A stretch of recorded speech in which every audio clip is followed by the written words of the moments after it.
আমরা যারা 1990 সাল থেকে 2005 সালের মধ্যে জন্মেছি, আমরা বিশেষ কিছু ছিলাম না, তবে আমরা ভাগ্যবান ছিলাম। যখন আমরা ছোট ছিলাম, হাতগুলো জামার ভিতর ঢুকিয়ে রেখে বলতাম, আমার হাত নেই।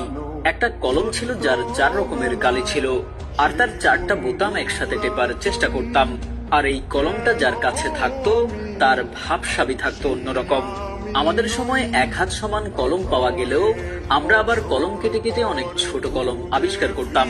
দরজার পেছনে লুকিয়ে থাকতাম, কেউ এলে চমকে দিব বলে। সে আসতে দেরি করছে বলে অধৈর্য হয়ে বেরিয়ে আসতাম। রাতে হাঁটার সময় ভাবতাম আমি যেখানে যাচ্ছি, চারটাও আমার সাথে যাচ্ছে।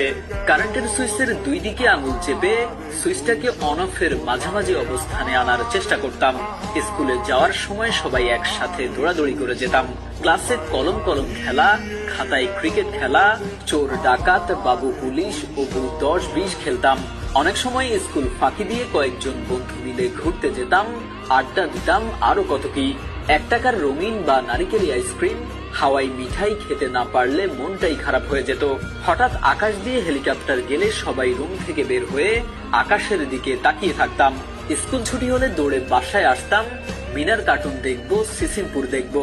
শুক্রবার দুপুর 3টা থেকে অপেক্ষা করতাম কখন বিটিভিতে সিনেমা শুরু হবে, এবং সন্ধ্যার পর আলিফ Laila, Sinbad, Robin Hood, MacGyver দেখার জন্য পুরো সপ্তাহ অপেক্ষা করতাম।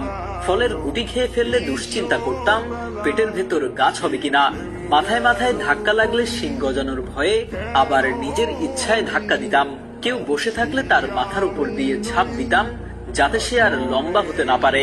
বিকেলে কুতকুত